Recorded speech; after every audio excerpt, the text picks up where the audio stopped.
Hello guys, welcome back to my channel. Promise করেছিলাম যে আমি এবার থেকে ডেইলি ব্লগস করা চালু করব, তো সেটারই ইনিশিয়েটিভ নিচ্ছি। আজকে ব্লগ স্টার্ট করেছি, ওদিকে চিরঞ্জিত ব্লগ স্টার্ট করার চেষ্টা করছে, কিন্তু হয়ে উঠছে না কারণ ও ড্রাইভ করছে। কোনো অসুবিধা নেই, তুই এখান থেকে আমার থেকে তুই ক্লিপিংসগুলো নিয়ে নিবি। ওয়াইড অ্যাঙ্গেল করবো, ফ্রন্ট ক্যামেরা ওয়াইড অ্যাঙ্গেল হয় না, don't you know that? That's why you need a stand. আজকে বেশ রোববার, আমরা প্ল্যান ট্যান করে বেরিয়ে গেছি। কোথায় যাচ্ছি একটু খেতে, খাওয়া দাওয়া করতে। সাউথ কলকাতার দিকে যাচ্ছি, কিন্তু রেস্টুরেন্টের নাম আমিনি। আমি কোনোদিন শুনিনি আমিনির নাম, মানে আমি কোনোদিন দেখিনি, যাইনি, শুনিনি। আমার জন্য যাইনি, কেউই যায়নি, কিন্তু এটা একটা মালাবার রেস্টুরেন্ট। ওকে, কেরালার সম্পূর্ণ বিভিন্ন রকম ডিশ পাওয়া যায়। ওকে, তো রিভিউও ভালো দেখে আজকে মনে হলো যে ঠিক আছে, আজকে একটু কেরালার খাওয়া দাওয়ার খাই। খুব সুন্দর অ্যাটমসফিয়ার দেখলাম, যে সেই কলাপাতায় খেতে দেয়।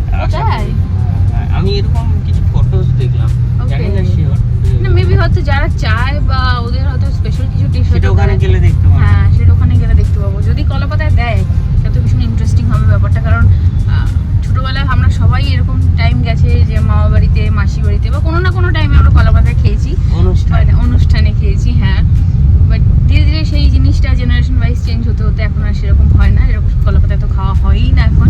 কলাপাতায় মাটির ভাঁড়ে জল খাওয়া, চা খাওয়া, এগুলো হয়ই না এখন বলতে গেলে সেরকম একটা।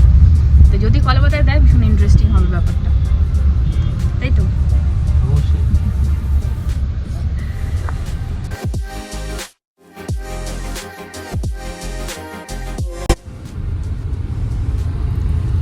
রাস্তায় আজকে সেরকম একটা জ্যাম নেই, মোটামুটি ফাঁকাই আছে, তাই তো? ফাঁকা আছে, এই জায়গাটা একটু গাড়ি ঘোড়া আছে, এতক্ষণ ফাঁকাই ছিল। এতক্ষণ ফাঁকাই ছিল, আমরা মোটামুটি ফাঁকাই এসেছি। এই টাইমটা একটু, এই জায়গাটা একটু জ্যাম, হালকা ট্রাফিক আছে, খুব একটা না। ম্যাপে যেরকম দেখাচ্ছে যে আমাদের পৌঁছাতে 26 মিনিট লাগবে, অলমোস্ট আধ ঘন্টা লাগবে। ভাবলাম অনেকদিন শাড়ি পরা হয় না, একটু শাড়ি পরে একটু সুন্দর করে যাই,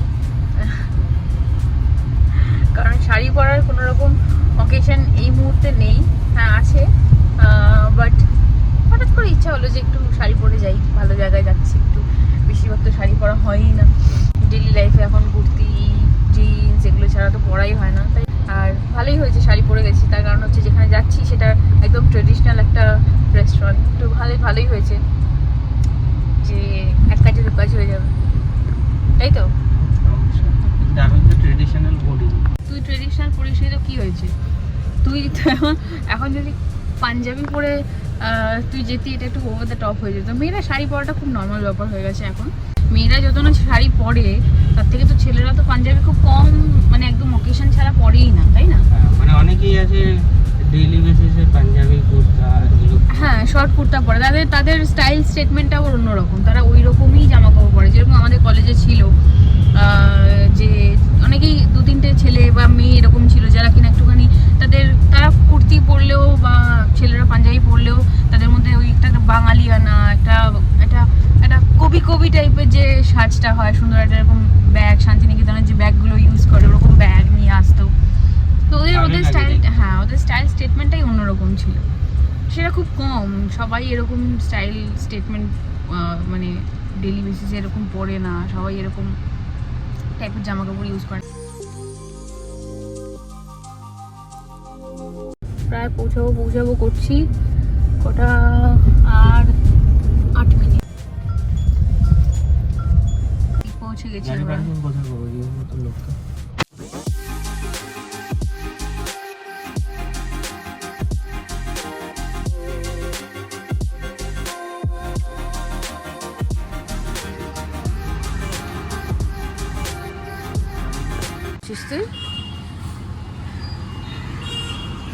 রিলস দেখছিস?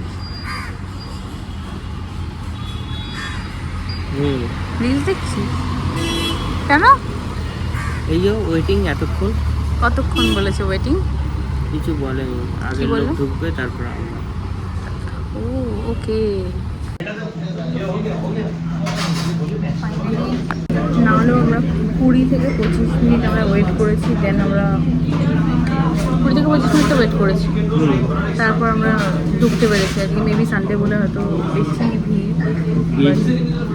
তার থেকে বেশি ওয়েট তাতে হয়েছে না, অলমোস্ট 8 ঘন্টা, মিনিমাম 8 ঘন্টা 45 মিনিট তো ওয়েট করেছি মনে হচ্ছে, 8 ঘন্টা বেশিই করেছি। মেবি সানডে বলে হয়তো ভিড় বেশি, আদারওয়াইজ জানি না কীরকম থাকে। আমরা সানডেতে এসেছি বলে হয়তো এতটা ভিড় পাচ্ছি। ওদের খুব একটা বড় ক্যাপাসিটি না, বাইরে ওয়েট করতে হবে। যদি ভেতরে পুরো ফুল থাকে বাইরে ওয়েট করতে হবে।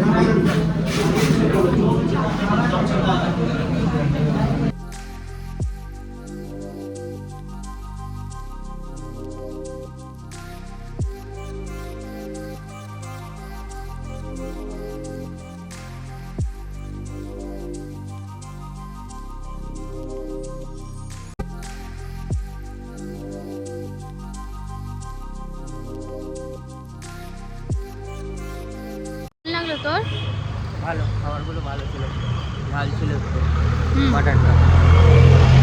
আর আর হুম আর আপ্পামটাও ভালো ছিল, ঘি রোস্ট ধোসাটাও ভালো ছিল, ঠিকঠাকই ছিল।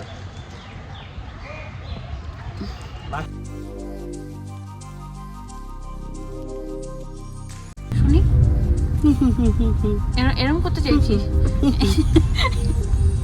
এরকম করতে চাইছিস তুই ব্লগে? খেয়ে দিয়ে বেরিয়ে আমার আর চিরঞ্জিতের একটু হালকা ঝামেলা হয়ে গেছিলো বলে আমি একটু ব্লগ করা বন্ধ করে দিয়েছিলাম। ও আমাকে আমার ব্লগ নিয়ে কিছু টিপ্পনি দিচ্ছিল, যেটা আমার একদম পছন্দ নয়। তা বললো যে না না কর কর, আমার ভুল হয়ে গেছে। মানে আমি বললাম, তারপর বললো যে হ্যাঁ ঠিক আছে ভুল হয়ে গেছে। আমি বললাম তুই তো সরি বললি না। বলছে আমি তো সরি বলেছি। আমি কখন? বলছে মনে মনে।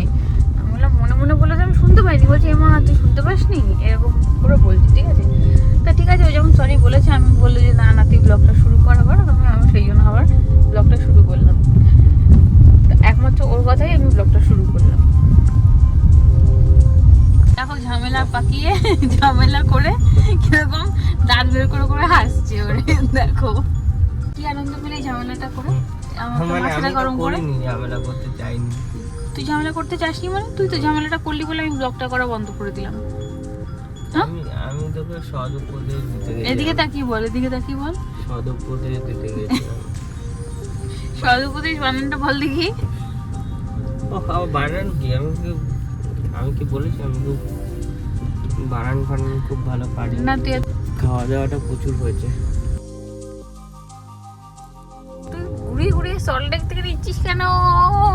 গাড়িটা ধোয়াবো না? শুধু অর্ডার করেছিলাম আমার জন্য ঘি রোস্ট দোসা, আপ্পাম আর একটা মাটনের কিছু একটা আইটেম ছিল, ড্রাই মাটন টাইপের একটা কিছু ছিল ওদের ফেভারিট। ব্যাস ওইটুকু। লাস্টে আবার ওটা মিষ্টি খেয়েছে, কেসারি। ওটা আমি তুই অর্ডার দিস মানে তুই বলেছিস কি এটা উনি আপ্পা নাকি উনি আপ্পামের মুখে একটা নাম ছিল। ফিশটা অলমোস্ট 75% তুই খেয়েছিস। মাটন এবার পিছিয়ে চলে গেল। এবার নিজে তো নিজে কেসরিটা 70% গেছে। আবার মাছের আবার হিসাব রেখেছে যে কেউ কতটা খেলো, আমি কতটা খেলাম। লোভী না, ব্যাপারটা হচ্ছে তারপর দেখলাম আমি মাটন খেতে গেছে এক পিস খাওয়ার পর তারপর দেখলাম ভালো লাগছে না, আমার মাটন খেতে ইচ্ছা করছে না, বেশি হেভি হয়ে যাচ্ছে, রিচ হয়ে যাচ্ছে। তো আমি এক পিস সেকেন্ড একটা পিস দিয়েছিল, তো সেকেন্ডের পিসটা থেকে আমি হাফ খেয়ে ওকে দিয়ে দিলাম। মানে ওকে দেয়নি, বাটির মধ্যে রেখেছিলাম। এবার বললাম, বলছে খাবি না? আমার না খেতে ইচ্ছা করছে না। বলছে ওকে, আমার তোর যদি না ইচ্ছা করে তুই খাস না জোর জবরদস্তি। তখন বলবে যে তুই দিয়েছিস, খেয়ে আমার শরীর আমার পেট মানে বেশি ভর্তি হয়ে গেছে। ও বাবা, দেখলাম কিছুক্ষণ পর দেখি মাটনটা নিয়ে দেখি খাওয়া শুরু করে দিয়েছে। বললাম তুই খেয়ে নিলি? বলছি কেন তুই খাবি? বললাম না আমি তো খাবো না বলে রেখে দিয়েছি। বল সেগুলো কি? আমি জিনিস নষ্ট করতে পছন্দ করি না। তাই তুই মাটন টাটন যা পেয়েছিস খেয়ে নিয়েছিস। বল ওখানে তো কলা পাতাগুলো ছিল, ওগুলো খেলি না কেন? ওগুলো তোর জন্য রেখে দিয়েছিলাম, সব যদি আমি খাই হবে।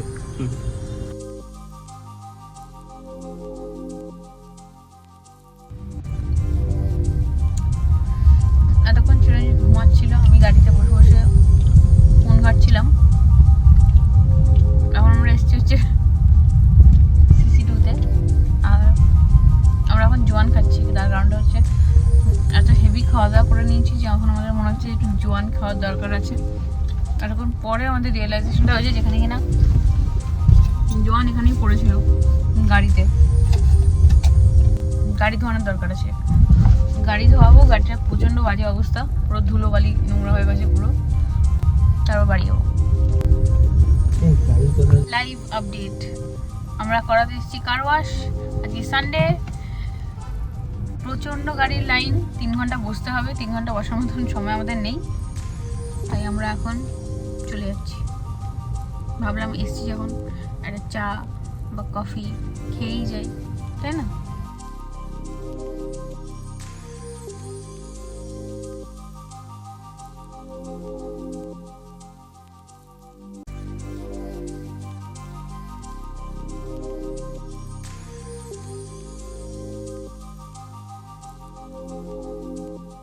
খাবি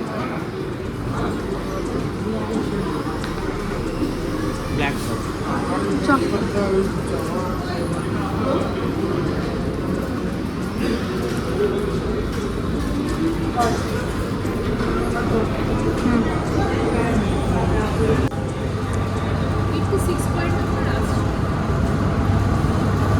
জন্য এখন ট্রাফিক চিনি দিয়ে লেফট চলে এসছে।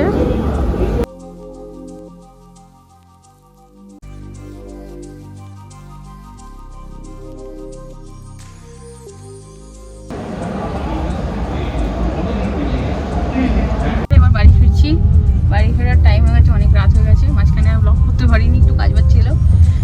এখন বাড়ি ফিরছি, এখন বাজে কটা, এখন বাজে 9টা, ঢুকতে ঢুকতে 9:30 পৌনে 10টা হয়ে যাবে। আর যদি ভালো লেগে থাকে তাহলে লাইক, শেয়ার অ্যান্ড সাবস্ক্রাইব করে দেবে। চেষ্টা করছি ব্লগিংটাকে কন্টিনিউ রাখার, ব্লগ আসবে, বাট দেরি না আসলেও আসবে। আরে কেনা क्या चाहते हो? দেখা হচ্ছে পরের ব্লগে হোপফুলি। আজকের জন্য টাটা, গুড নাইট, দেখা হবে পরের ব্লগে, বাই।